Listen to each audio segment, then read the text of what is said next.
Bom, dando continuidade, vamos falar um pouco a respeito agora de juro composto. Quando a gente trabalha a ideia de juro composto, é aquilo que a gente falou que vai trabalhar sempre a ideia de juro sobre juro. Então, ou seja, o juro é cobrado sempre em cima do valor do saldo devedor, ou seja, do mês imediatamente anterior. Esse juro ele vai acumulando, por isso que se usa esse termo juro sobre juro. Se a gente for associar ele com o juro simples, em termos de característica, em termos de variáveis, são as mesmas. Então, novamente, eu tenho aquilo que a gente chama de capital, que a gente vai representar por C. Eu tenho a taxa, que sempre vai ser dado na forma de porcentagem, mas a gente tem que transformar em taxa unitária. Eu tenho o tempo, ou seja, quanto tempo, qual o período de aplicação que nós vamos ter, a gente representa por N. Eu vou ter o valor do juro, que é o valor do J, ou seja, quanto a gente vai ter no período que a gente ficar com esse dinheiro, e por fim nós também vamos ter um montante. Então percebam que juro simples, juro composto, as nossas variáveis, as nossas características são sempre as mesmas. A diferença foi o que eu falei, a forma de cobrança que a gente tem.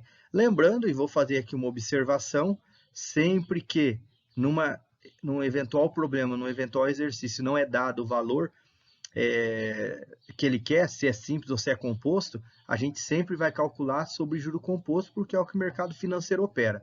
E daí as fórmulas que a gente vai ter a fórmula do montante, que é capital 1 mais I elevado a N. Então percebam que diferente do outro, onde a gente calculava o juro, aqui a gente calcula direto o valor do montante, aquele valor final. Então é capital 1 mais o I, que é a taxa, elevado ao tempo, isso que muda, isso que interfere na hora do cálculo do montante. Ah, mas e se eu quiser calcular o valor do juro? Beleza, a gente fez isso no outro. Se eu quero o valor do juro, é só eu pegar o valor final, que é o montante, subtrair do capital, que é o valor inicial. Essa diferença faz com que a gente descubra o valor do juro.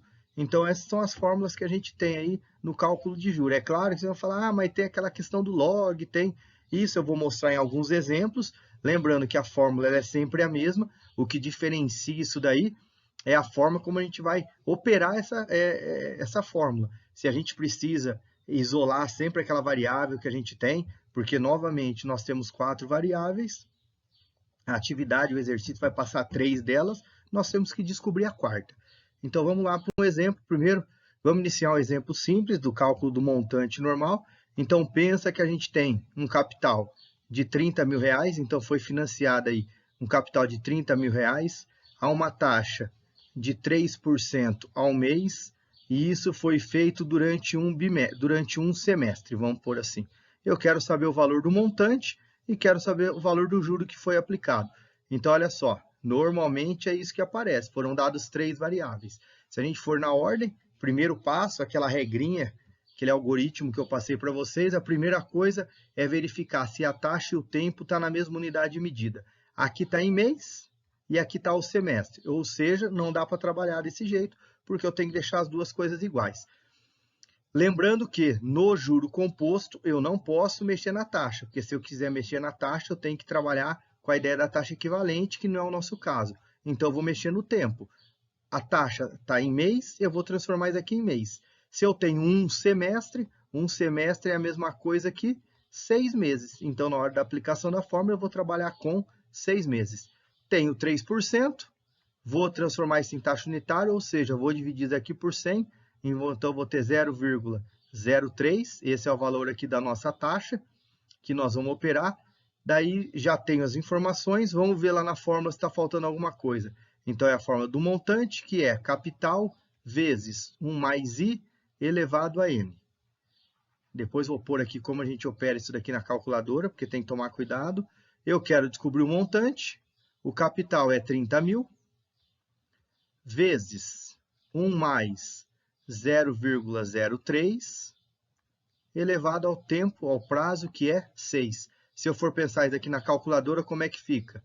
Exatamente do jeito que está aqui, 30 mil vezes, abre parênteses, 1 mais 0,03, fecha parênteses, eleva a 6, igual. Jogando isso daí na calculadora, a gente vai chegar no montante de 35.821,57. Tá lá. Esse é o valor do nosso montante, Ou seja, lá no final do financiamento, esse é o valor que eu vou estar devendo ou vou ter que pegar de volta. E também pedir para a gente calcular o valor do juro.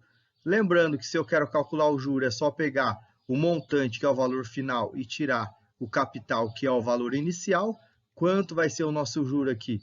35.821,57 menos o 30 mil, que é o valor do capital. Ou seja, o juro é sempre o que passa no valor do capital. A gente chega no valor de 5.821,57. Vocês vão perceber que na calculadora, quando a gente efetua isso daqui, vai dar 568, por conta lá da ideia do arredondamento que a gente conversou, por isso que eu deixei o 57. Então está aqui o valor do montante e o valor do juro que a gente tem. Vou depois complementar outros vídeos aqui, verificando como que eu faço para calcular a taxa, como que eu faço para calcular o capital. Então, até já.